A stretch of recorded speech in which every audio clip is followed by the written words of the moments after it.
Okay, next stage, pinking shears, or an ordinary material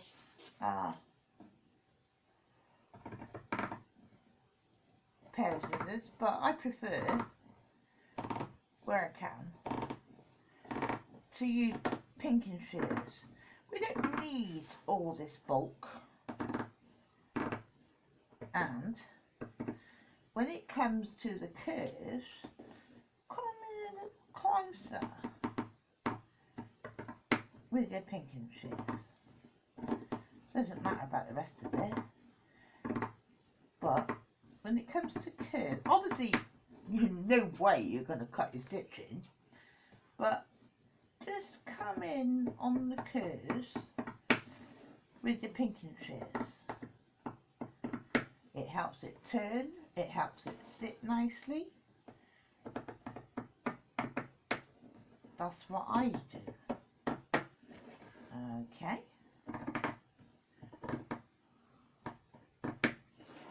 Especially to a place like that. Now,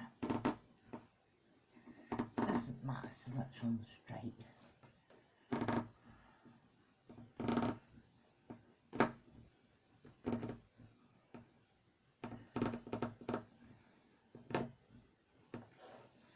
The whole point, let me just say to you, the whole point of pinking shears is number one, if you make a raggedy edge, it's less likely to fray.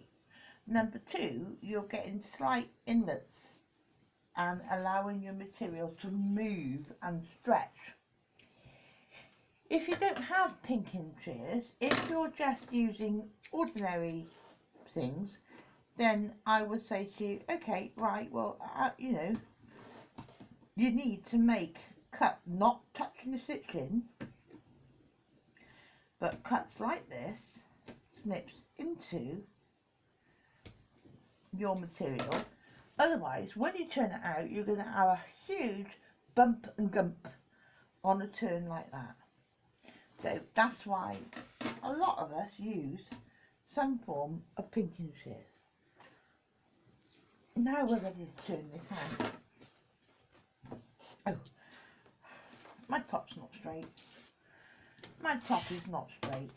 So, boom to boom to boom. What I do about that? Oh, I'll tell you what I'm going to do. Straighten it up.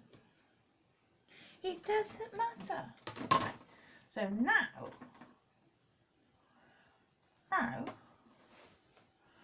obviously, I'm going to put my little hands through it, get a turning tool, pull it all the way out the other way. Do I need to do this yet? Yes, I do. Yes, I do. Oh, shoved over my hand. It's not good. Oh. So I'm just grabbing the toe for a minute and I'm pulling it through. Just waltzing it through. Easy, easy, easy does it. Don't rip your stitches. Please don't rip your stitches. Just do it nice and easy. Pull it out. Pull it out. Oh, don't look too clever at the moment, does it? When you get it so far, it's time to go and get a turning tool to help you more.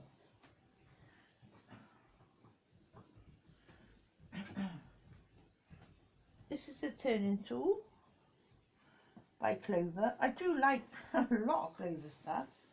So I am going to put my hand right back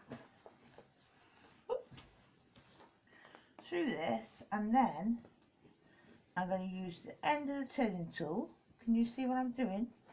I'm going to use the end of the turning tool to run as much as I can against the seam all the way up, and then put my hand back into this corner and just run that turning tool around the inside seams. Some of them didn't want to go, bit like, oh, it's going to happen, love, it's going to happen, right? Then, the other thing I say to you is, you can't beat a bit of finger rolling to get those seams to sit. Now, this would not turn as nicely as that if I hadn't have used the pinking scissors or put a few cuts in, right? Yes, yeah, I'm looking at this, I'm thinking, oh, that's not as nice a curve as I thought I had. So take it, roll it, bring it out. Take it, roll it, bring it out between your two fingers. That's how you go. See, I think I got a flat spot here. Oh, look at me, I have. Grab it, bring it out, and then use your fingers and roll that seam until it's lovely and smooth. Here's another flat spot. Not quite right. Bring it, move it, roll it. Yeah? And that's what you do to get a smooth. And obviously at some stage we will press this. But, you see, where we started off, let me just say to you, where we started off, because I know a lot of you thought, oh, that's huge. But see what we've got now. So, the cuff. The next part is, we need that cuff attached on the top to fall in that way. So that's the next bit I'm going to show you. Laughing because I just said to Sam, she's got a lovely shop that she uses close to her, and she's just shown us on the web, on our page, some marvellous stuff, and I'm like, whew, I'm so jealous, and I am, because I don't know how she does it, but she seems to come up with some wonderful stuff. Anyway, the next thing we need to do is, for now, put our stocking inside, best we can, inside, working our edges, so seam is to seam. This is how we always work, whether you're making a stocking or a handbag, and we will be getting on to them, trust me, that's going to drive Sam nuts. But seam to seam, and me being me, rather than pin it, I clip it, yeah. Same over the other side. Got a few odd bits here. Get rid of them, don't want them. Seam to seam and clip it. Okay. And then it's amazing, isn't it? It didn't look like it was going to fit, and then all of a sudden, boom, it fits. Top to top, I may actually, just for Evan's sake at the moment, put a clip in the middle, turn it over, and put a clip in the middle. Now, so as far as I'm concerned, this is gonna, well, aside from this getting turned under, this is how it's gonna look. I'm very happy with that. Yo, Grumpy Christmas, got him on there. In the best world, he could have been over a quarter of an inch, but it's a stocking. It's going to come out for a couple of weeks, once a year. That's it. So I am not going to go like, my God, over anything. This is a seasonal thing. The next thing we need to do is we need to sew. Oh, I use terrible fabric. This isn't terrible fabric, actually. I've not even ironed it yet. This actually, I'm trying to think now, where did I get it from? It was somewhere down in Cornwall, and this is actually proper cotton. It's not polycotton, it's proper cotton solids, proper cotton solids by a very famous company, so I can't remember now, and I bought about 3 yards of it to line the back of something else I was making that I still haven't finished. So I need to buy 3 yards of something else now because I keep using this for everything, and I haven't lined it because well, I guess I should have done, but I'll iron it when I finished it. Now this is the lining for me. It doesn't matter because nobody's going to see it. It's going to be inside the stocking and nobody's going to see it. So what I'm going to go and do now, right away, is I am going to go and sew this, and I'm going to show you how to sew this because I want it to be slightly slimmer than that. So I'm going to show you how to alter the seam rather than doing the 1/2 inch seam that I just did. I'm going to make this tinsy bit slimmer so that it will fit inside the stocking without it like rocking up all over the place. Now let me just find something. Oh, just a moment. Yep. My fusion pen, which as you all know rubs out, put it under the eye and it's gone. Rollerball fusion pen. Don't use the felt tip ones. We know why. If you watch my Peter Rabbit sew along, you'll know why. I've shown you. You put a felt tip on, the fluid goes into the material, you iron it out, and you've got a streak because it's ironed out some of the dye of the material as well. So if you're going to use a fusion pen, and I have tested this in my freezer when I made marks on a piece of material, stuck it in the freezer for like 3 hours, let it come right down to 0.8 or whatever it is, -8 in my freezer, I can't remember. Took it out and you could faintly see the lines. So yeah, if you know, you live in if you live in the igloo, don't use a fusion pen. If you live in a normal home with central heating, it's never going to affect you.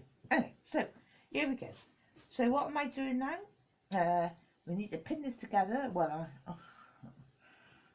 you know, take a view. I want to leave a gap because I will need to turn this out of somewhere.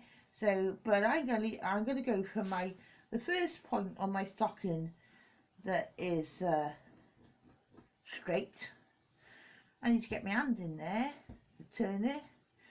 So this is how I do things, right? You know, you can measure it, but I need to get my hand in there, so that's big enough, isn't it? Right? I am now going to start and sew all around, stop, back stitch, start, back stitch, and sew. Yeah? But I will show you what I'm doing. Same thing as last time. I want 1/2 inch seam, but I want it an incy tinsy bit smaller. So if that's where my 1/2 inch seam is, I am just going to come over a few millimeters this time. No, go the wrong way. I'm going to go out a few millimeters this time. Oh, that's new. Gonna do it again. Gonna go out a few millimeters this time. If I was putting on my, because it works to my guide on this machine works in millimeters, I could just go 3 millimeters out and bang bang bang on it. But I'm doing it the way you would do it, so I'm just making it a little bit bigger, which means that the seam will be a little bit smaller. So oh yeah, if you're not confident, pin it well away from the edges, obviously. If you're not confident, pin it. Yeah? I always think, well, try and go confident. So put down 240 stitch, straight stitch, few stitches, back again, and then off we go. Now you will see that I'm moulding the fabric best I can. I'm not looking at what the needle's doing. I'm not looking at what, you know, I am moulding the fabric against this line on my tape. So I'm concentrating here, not there, here. This is what I'm looking at, because that is going to follow, okay? Lots of people watch the needle go up and down, up and down, up and down. They watch the needle all the time. That needle can't move, cannot move. So the thing you need to watch is what you're doing about 2 inches in front of the needle. And a lot of people don't get that. Now, here's the next thing. I've come equal with my turn. So now I am going to turn my sewing, but I'm keeping that, put my foot back down. I am trying to keep my edge against my tape, which I know is the right width. So as I turn, I'm still keeping my fabric on that edge. Now I'm going slow now, and I am turning, I'm keeping the edge of that fabric against my mark, my tape. Yeah, this is why I always pin well in from the outside so that I can leave my pins in. But as I turn, I am making the fabric touch this mark, moving things over so it does. But can you see? This is what I'm doing. My concentration now is this against this. I don't care what that's doing.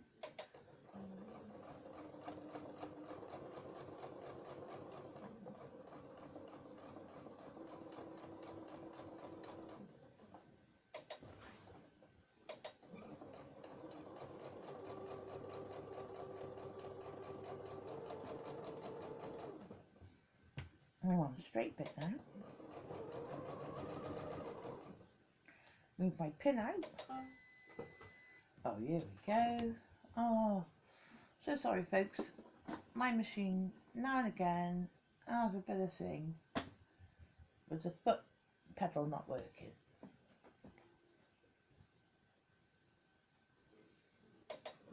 And now we can carry on. And I am keeping the outside of my fabric touching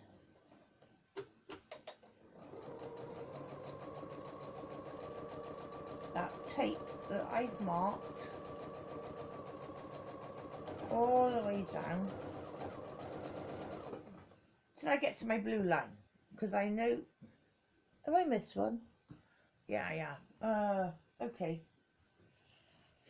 So sorry, I missed it because my machine played up. So I'm going to have to pretend I've got an handful here and what have you there, so I'm going to put a pin in it. And I would prefer this opening to be down at the heel, but it doesn't matter. But when you get to your mark, fast extra few, cut off. Now I would have preferred it to be between there and there, but I missed it because I was busy messing about with my freaking machine. So mine will be further. It's all going to be inside the stockings, and no one's going to see it anyway, right? So do a few, back stitch a few, and then just carry on to your edge, back stitch a few. Right, so that's your lining done.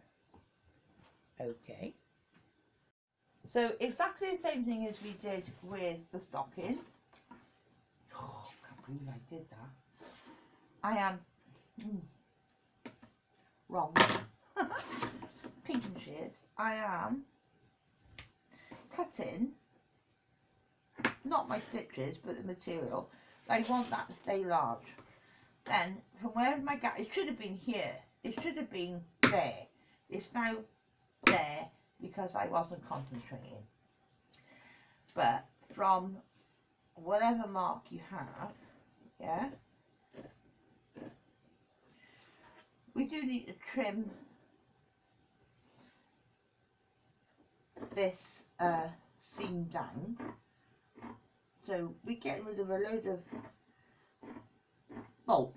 When I say bulk, I mean, for example, if I didn't cut this off, that's more that gets turned in within the seam, and that's going to make things feel like there's so much more to handle and to show up and to make a ridge or something within your stocking, which you don't want. You can, as I said, you can do this with ordinary scissors. I'm lucky I have got several pairs of pinking shears. If you're a serious sewer, you will buy some. If you know, I'm just trying to cut the things, well, you won't then, will you? They're not expensive. Especially on Amazon, I bought 2 pairs for barely nothing. I said, well, probably about 14 quid. I had 2 pairs. I got this one, which I particularly like, and then I got the ordinary zigzag ones, which I use when I feel like it. Right, so having cut off the excess, oh, let's go back this way as well.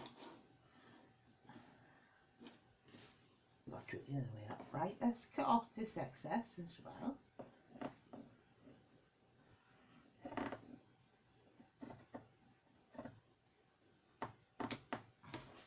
Okay, now you will see, now you will see I have left, where I want to turn things in, a larger margin, and the reason is that because it's very nice to be able to have something to tuck in and make sure it gets under the 1/4 inch when we sew it off in the end. So that's that. Now, if you weren't using pinking shears, naturally on a teeny, not cut your stitches, just snipping through your stitches, you would make some cuts, and these cuts allow the material, but if you come back to this, allow the material to stretch inside so that it can lie flat, and that's why we do it. Okay, right, so now we've got our lining sewed up, and I'm looking at my lining, and it's not too neat as far as I'm concerned. So what do? I put my ruler on there, get a good line top and bottom, pretty good, so I know it's square, and I just cut my top off so I know it's square. Stitch a bit makes all the difference. Alright, so what do we do next?